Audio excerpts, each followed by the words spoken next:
I sold my shares in the company I built and moved to Vancouver Island.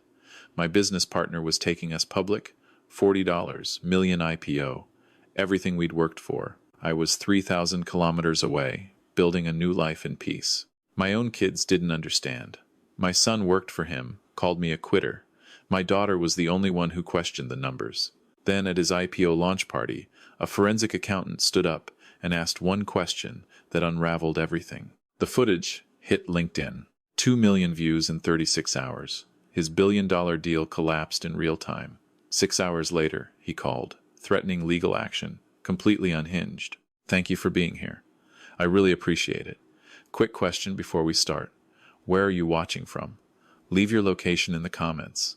I'd love to know. Fair warning. This story contains fictionalized elements designed for education and impact. Any similarity to actual people or places is coincidental. But trust me, the lessons, the truth behind it all, those are 100% real. Now, let's get into it. My name is Walter Chen.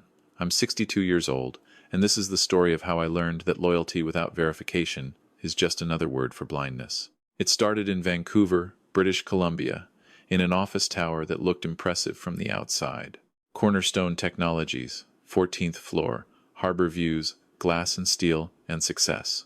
My business partner Marcus Whitfield had made it beautiful. He was good at that. Presentations, aesthetics, making everything look like we'd already won. He had a gift for making investors excited and founders invisible. 15 years I spent building that company. 15 years watching the ownership structure change every time Marcus brought in new capital. The cap table rewritten 4 times in 3 years because we needed growth capital, Marcus said. My equity diluted from 50% to 38 to 29 to finally 18%. Marcus stayed at 35. The rest went to investors I'd never met, whose names appeared on documents I signed where Marcus pointed. At board meetings, he'd correct my technical explanations in front of venture capitalists, then laugh it off while I felt 2 inches tall. By year 12, I was sleeping in the office more than at home. By year 14, I'd stopped questioning the financials. I just knew the company was growing and Marcus said I should be grateful. We had 2 kids. Jennifer, 29, corporate lawyer in Toronto. Sharp, questioned Marcus's deals from the start. Ryan, 25, marketing manager at Cornerstone. Smart but bought into Marcus's version, where I was the obstacle. Risk-averse, old-fashioned, didn't understand modern business. All Marcus's words in my son's mouth. The stroke came November 8th, 2024. Minor, but real. I was in my office reviewing code. Marcus was in the boardroom pitching Series D investors, explaining why our burn rate was actually a growth indicator. My left arm went numb, that ice down the shoulder feeling they warn you about. I drove myself to Vancouver General. Marcus couldn't come. The pitch needed his attention. The neurologist used the word stress 11 times. I counted. She leaned forward, looked at my chart, then at me. Mr. Chen, your body is sending you a message. Are you receiving it? I was receiving it. Lying in that hospital bed staring at white walls, I realized something. I could die in that office, and Marcus wouldn't notice until my access codes stopped working. That's not bitterness, that's math. We'd stopped being partners years ago. To him, I was the technical founder who'd served his purpose, the boring one who built things while he told stories. I was scaffolding he was ready to remove. Jennifer came to the hospital, held my hand, looked at the monitors. Dad, you need to walk away from this. You've given enough. I know. Ryan texted. Brief, distant. Heard you're in hospital. Marcus says you've been stressed lately. Maybe take some time off? I stared at that message for 20 minutes. My son was getting career advice from the man diluting my life's work, and he didn't even know it. The discharge nurse was older, kind, had that look medical professionals get when they understand the real problem isn't on the chart. You're the only one who can save yourself, Mr. Chen. No one else is coming. Driving home, I took the long route through downtown Vancouver, watched the mountains catch sunset light. I'd built something real here, code that worked, systems that scaled, but I couldn't build a partnership that didn't require me to disappear. That night, Marcus called. You good? Investors are asking about continuity. I need you to sign the Series D terms tomorrow. What's my percentage after dilution? Pause. 14.3. But Walter, The company's worth 10 times what it was. Your slice is smaller, but the pie is massive. I'm not signing anything until I review with my own lawyer. Silence. Then that laugh. The one that meant I was being difficult. Sure. Take your time. We go to market in March anyway. IPO will make us both rich. After he hung up, I opened my laptop. Started doing what I should have done years ago. Reading the actual documents, not just where Marcus told me to sign. The stroke was minor. The wake-up call was massive. Lying in that hospital bed, I'd realized I'd spent 15 years building value for someone who saw me as a problem to manage. My body had just given me a warning I couldn't ignore. The choice was mine. The discharge paperwork took an hour. I signed each page carefully, my hand steadier than it had been in months. Walking out into November rain, I realized I'd already made the decision. I just hadn't executed it yet. Marcus met me for coffee 3 days later.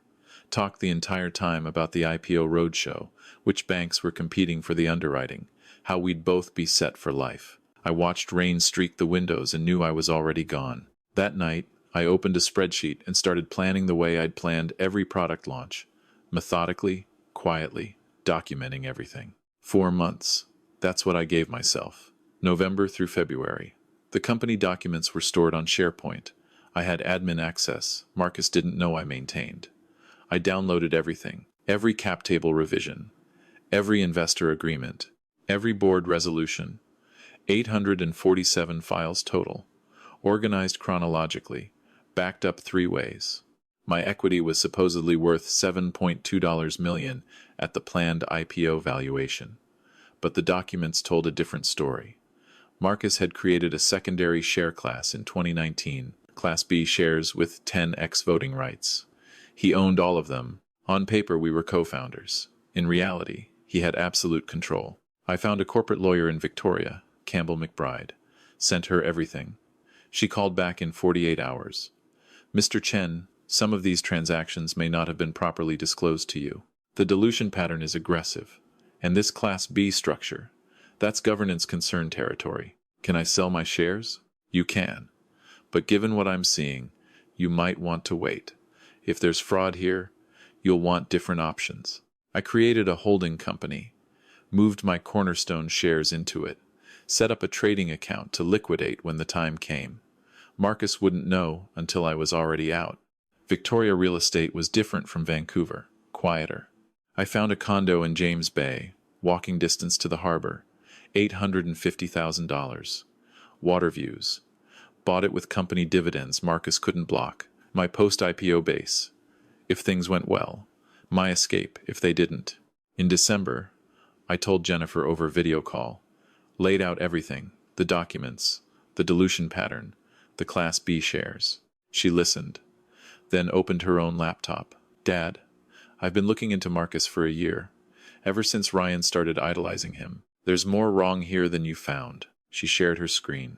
Corporate filings analysis. Marcus's other ventures. 2 failed startups in 2018 and 2020. Both ended with investor lawsuits. Both settled quietly. Both scrubbed from his LinkedIn. How many investors in Cornerstone now? I pulled the list. Mixture of VCs and high net worth individuals. Total pool around $85 million across 4 rounds. Some of these people are retired teachers. Dad, dentists. They invested retirement savings because Marcus was convincing. I closed my eyes. 38 families about to bet everything on an IPO led by someone with a pattern. There's more. Jennifer pulled up financial projections. The IPO prospectus Marcus filed. It claims $47 million annual recurring revenue. I can't verify that from public information. If it's inflated, if the numbers don't match reality, the SEC will halt everything. Ryan's going to defend him. He's Marcus's protege now. Marcus promoted him twice in 18 months. Ryan thinks it's merit. I think it's leverage. That hurt more than I expected. Jennifer, I can't control what Marcus does, but I can protect myself and hopefully warn others before they lose everything. After we hung up, I stood at my Vancouver apartment window watching container ships cross the harbor. I couldn't stop the IPO, couldn't force Ryan to see what he wasn't ready to see, but I could make sure when the truth came out, I wasn't buried under the rubble. I scrolled through my contacts, found a name from grad school, Dr. Helen Brennan, forensic accountant, 67 years old. We'd done our MBAs together at UBC in the 90 seconds. She'd spent 30 years uncovering financial fraud for law firms and regulatory bodies. I'd helped her nephew with coding work 5 years ago. She told me if I ever needed anything, call. I called. Helen Brennan speaking. Helen, it's Walter Chen, from UBC. I need someone who can ask uncomfortable questions in front of people who've stopped asking them. Silence. Then a low laugh. Walter Chen, I wondered when you'd wake up. Tell me about Marcus Whitfield. You already know? Everyone in Vancouver's finance community knows Marcus. He's charismatic, aggressive, and has a history. I've watched 3 of his deals from a distance. The pattern is consistent. Grow fast, dilute founders, exit before questions arrive. What do you need? I need truth at the moment it matters most. Before 38 families lose their retirement accounts. That same afternoon, we video conferenced. Helen's office had Vancouver skyline visible through the window, framed certifications covering one wall. She looked like someone who'd seen every trick and couldn't be charmed. The IPO launches August 12th. Big event at the convention center. 300 people, investors, employees, media. Marcus will do his victory speech. That's when people stop thinking critically. When narrative replaces numbers, I explained. Not sabotage, just questions. Someone credible who could raise doubt publicly without hostility. Helen leaned back. Walter, I don't need an invitation. IPOs are public events. I can attend as an interested analyst. But I need ammunition, real data, specific discrepancies. I sent her the 847 files, the cap table history, the revenue projections versus actual bank statements I could access.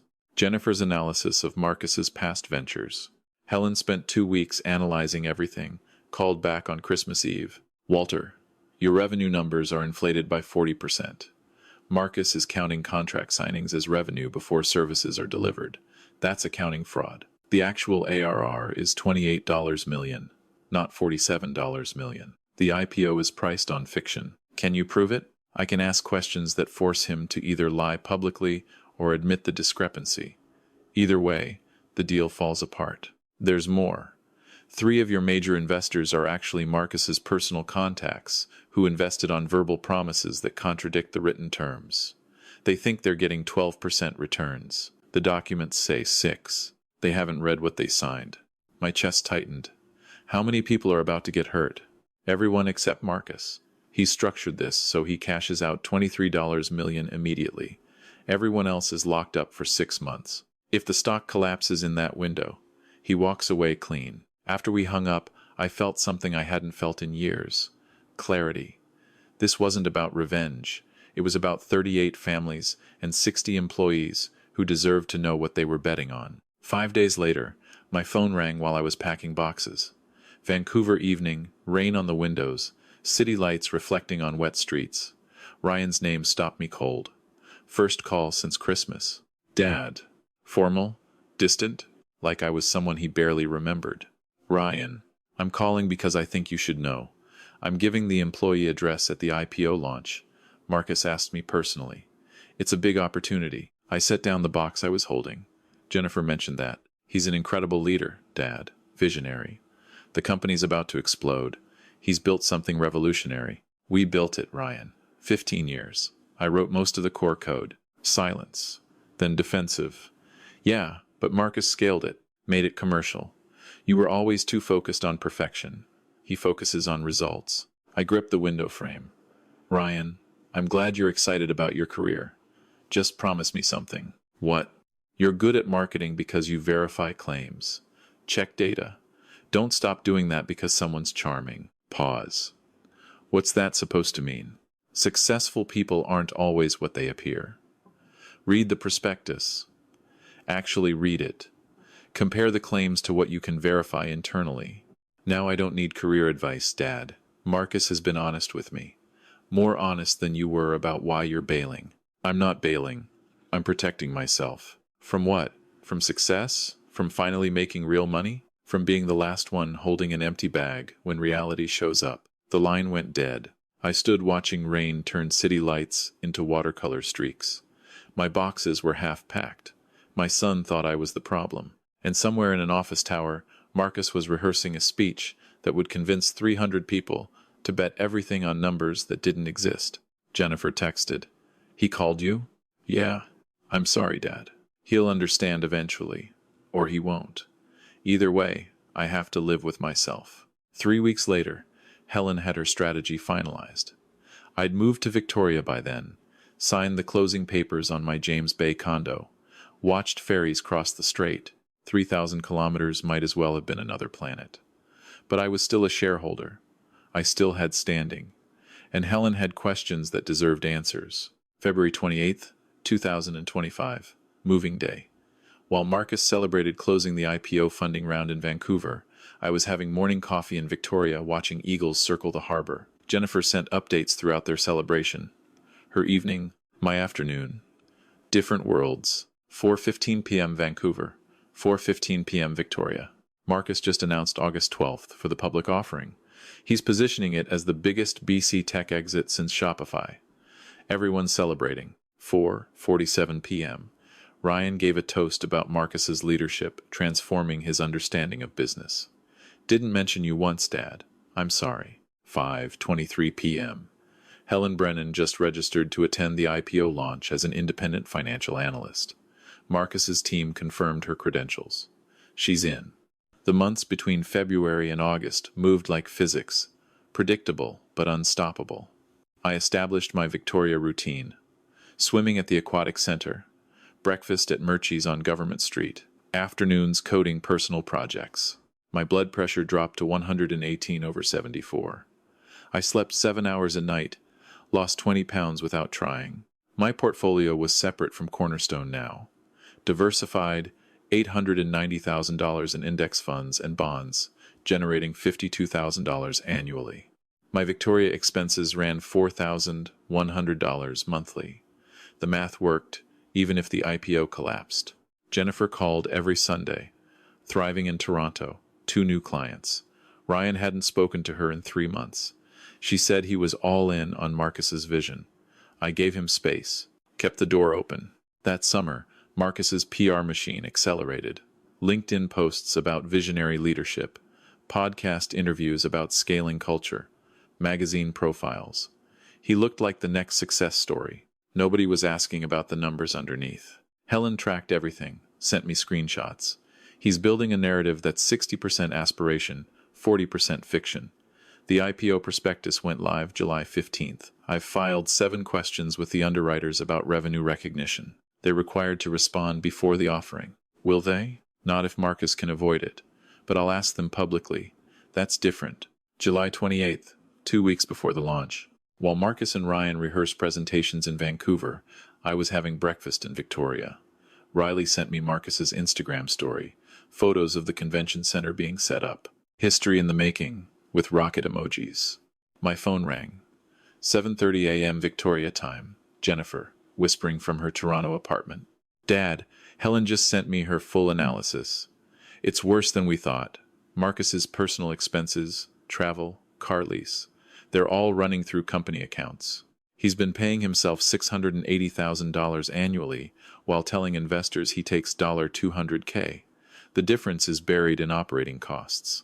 How much total? Over 5 years?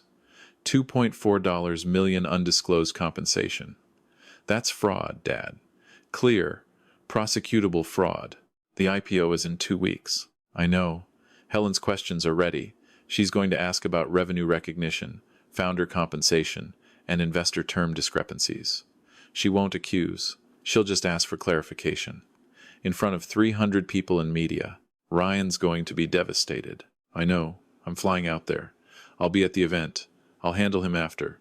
After we hung up, I tried working. Couldn't focus. At 9 a.m., I walked the breakwater. Tourists taking photos. Fishermen checking traps. Normal people living normal lives.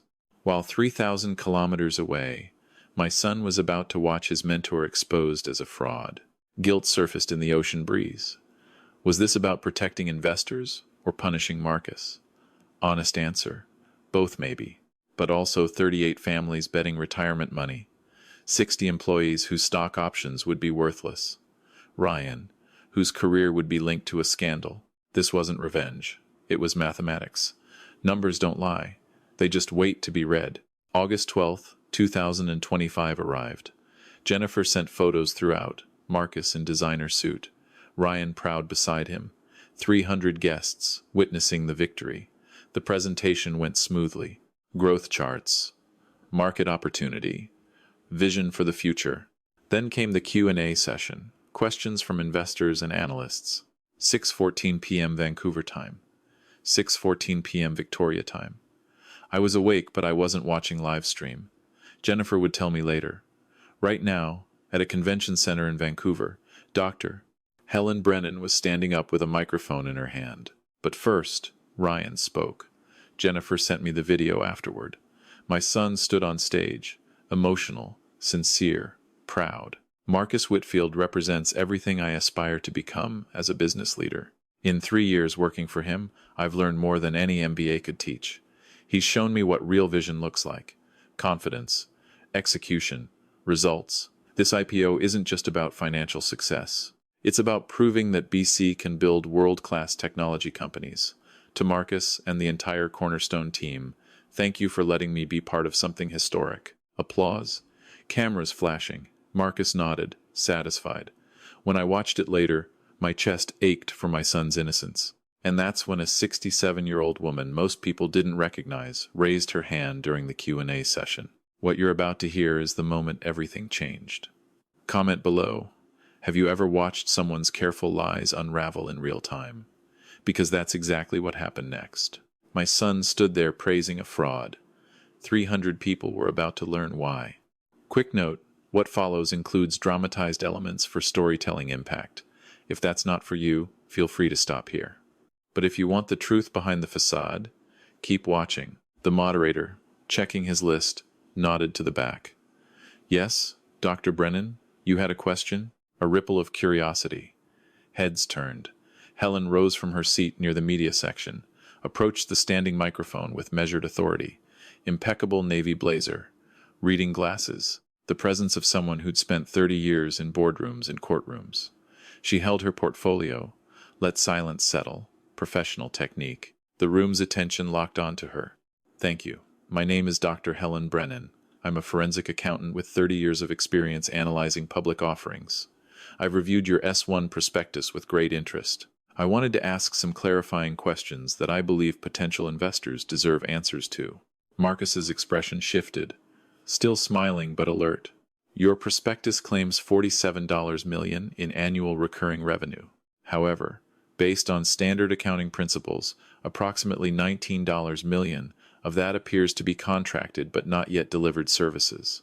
Could you clarify your revenue recognition methodology? Because counting signed contracts as current revenue is generally considered improper under GAAP standards. Silence. The room temperature dropped 10 degrees. Marcus stepped to the microphone. That's a technical accounting question. Our auditors have reviewed and approved our methodology. We're fully compliant with all regulations. Helen didn't sit down. I appreciate that. Could you share which specific ASC 606 exemption you're applying? Because I've consulted the standard, and services contracts should recognize revenue upon delivery, not upon signing. Marcus's jaw tightened. We can provide detailed accounting notes to serious investors through proper channels. I am a serious investor, Mr. Whitfield. I'm considering a $2 million position, but I have additional concerns.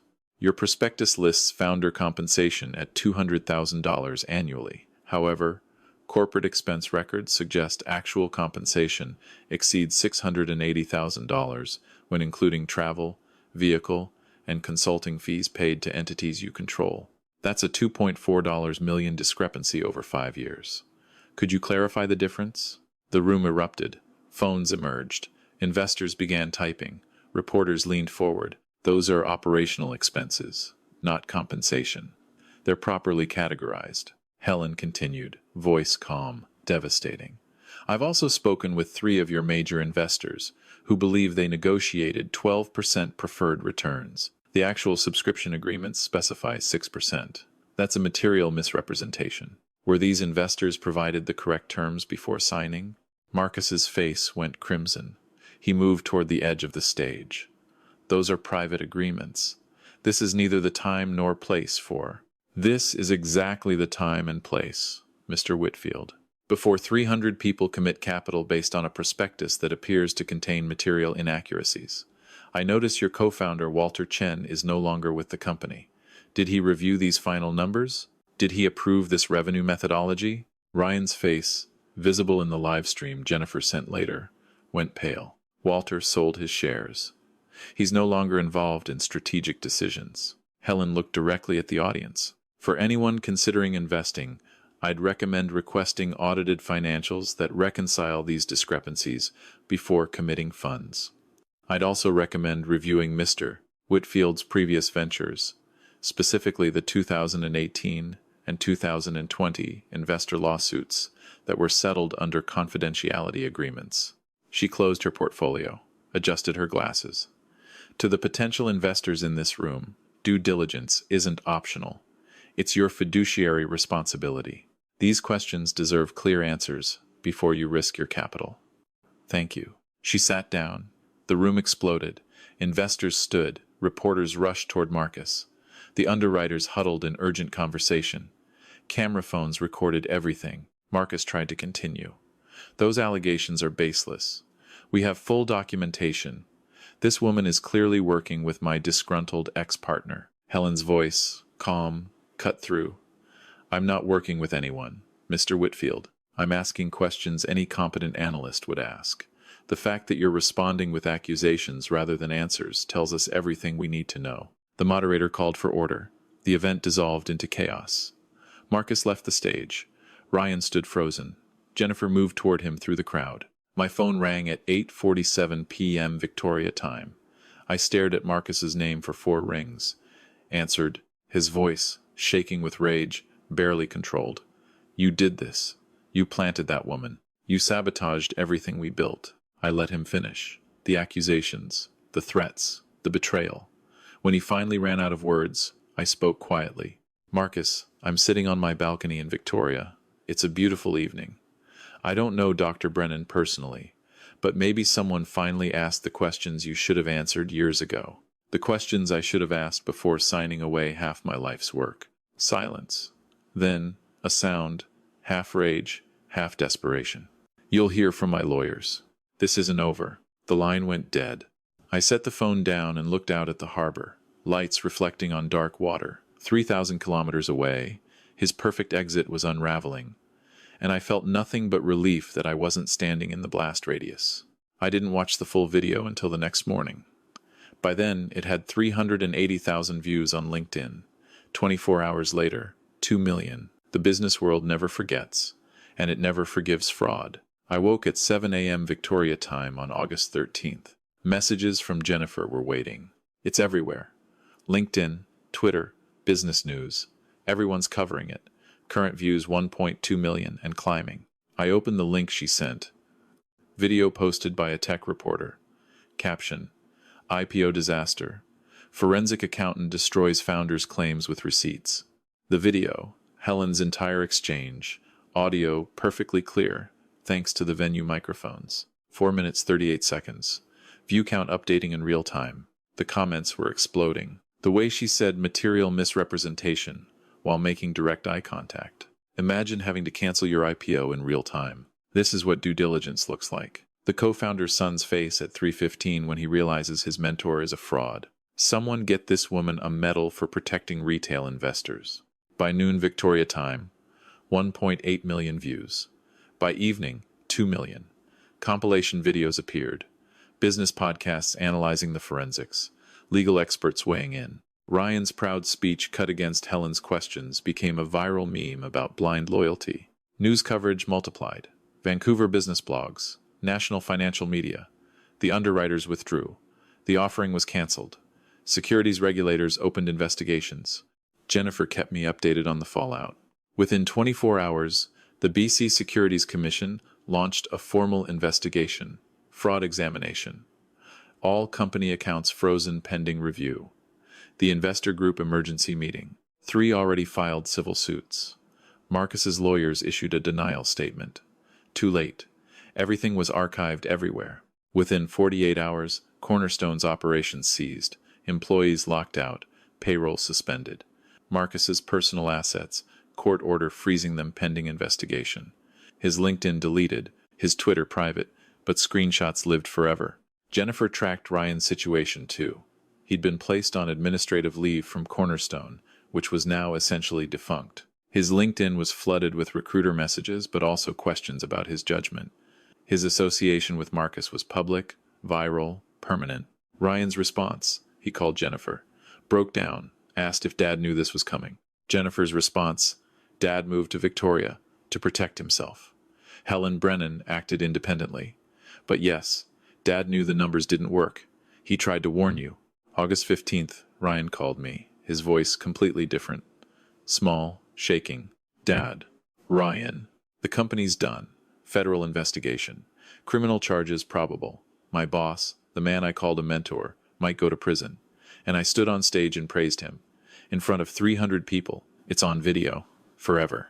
I know, son. My phone hasn't stopped. Recruiters asking if I was complicit. Friends asking if I knew. My LinkedIn is a disaster. Everyone's seen the video. They've seen me call Marcus everything I aspire to become. I looked like an idiot, Dad. A blind, naive idiot. Long pause. You weren't an idiot. You were trusting. There's a difference. You tried to tell me. You said verify foundations. I called you risk-averse. Old-fashioned. I thought you were jealous of Marcus. His voice cracked. I'm sorry, Dad. For everything. For not listening. For choosing him over you. For believing his version where you were the problem. I know, son. I know. We talked for 2 hours. Ryan asked about Victoria. My health, my life. I was honest. I'm good. Better than I've been in years. Peaceful. That's good. You deserve that. How did you know to get out? My body told me first. Then the numbers confirmed it. When someone shows you who they are, believe them. Marcus showed me for years. I just wasn't ready to see it until I nearly died. Plans formed. Ryan would come to Victoria once things settled. Spend time away from Vancouver. Figure out next steps. Me, the door's always open. After we hung up, I stood on my balcony watching seaplanes land in the harbor. The sun was setting, painting the Olympic mountains gold and purple. My son was finally listening. Marcus's empire was collapsing under scrutiny, and me, I was 3,000 kilometers away, healthy, free, and finally at peace. Justice wasn't revenge. Justice was simply mathematics finally adding up correctly. 14 months later, September 2026. I'm sitting on the same balcony where this story began. The harbor hasn't changed. The ferries still run their routes, but everything else has transformed. Marcus Whitfield was charged in October 2025. 23 counts, including securities fraud, wire fraud, investor fraud, and misappropriation of funds. His trial lasted 6 weeks in March 2026. The evidence was overwhelming. Guilty on 19 counts. Sentenced in July to 9 years federal prison. Restitution ordered. His assets were liquidated. Investors recovered 42 cents on the dollar. He's currently at Matsky Institution, Fraser Valley, inmate number 8,843 to 721. The civil suits are ongoing. 31 investors, 60 employees. Claims totaling $127 million. Marcus's legal bills alone exceeded $3 million before he declared bankruptcy. Ryan went through employment verification with 3 firms that ultimately passed. His association with Marcus was too public. He spent September through December 2025 inches, Victoria with me. We hiked, talked, processed. He started therapy in January, learning to recognize manipulation patterns, learning that loyalty without verification is just another word for vulnerability. In March, he met Sarah, a marine biologist working at the Royal BC Museum, different from anyone he'd dated before. Genuine, grounded, curious about ideas, not status. They're talking about moving in together. He called me last week asking about good neighborhoods in Victoria. Wants to stay close. Jennifer's thriving. Partnership track at her firm. 2 major fraud cases she's leading. She calls twice a week. We're closer than we've been since she was a teenager. As for me, my health transformed completely. Blood pressure, 112/68. Weight stable at 172 pounds, down from 195. No health incidents in 14 months. I swim 4 times a week. Volunteer teaching coding at Camasun College. My doctor said, whatever you're doing, it's working. Keep going. My days found their rhythm. Morning swim. Breakfast at Murchie's, where the staff knows my order. Afternoons, I code open source projects. Evenings, I take photography classes. Sold 3 prints last month at a local gallery. Not for the money. For the proof that starting over works. I built a small circle. Other tech retirees, artists, neighbors. Book club on Thursdays. Poker night Tuesdays. My portfolio grew to $1.1 million after selling my Cornerstone shares right before the collapse, generating $61,000 yearly, covering my $49,000 expenses comfortably. I feel no bitterness toward Marcus. True indifference. No guilt about leaving. Pride in protecting myself. Pride in my children. No romantic relationship by choice. I'm not lonely. I'm complete. People ask if I'm happy. The question seems too small. I'm at peace because I chose verification over loyalty. Because I listened when my body said stop. Because I left before the foundation collapsed. Marcus lost everything he valued. Freedom, money, reputation. Ryan learned painful lessons but grew stronger. Jennifer stayed true to her instincts. And I learned that walking away from something that's killing you isn't quitting. It's survival. Looking back, I realize I spent 15 years assuming partnership meant trust without verification.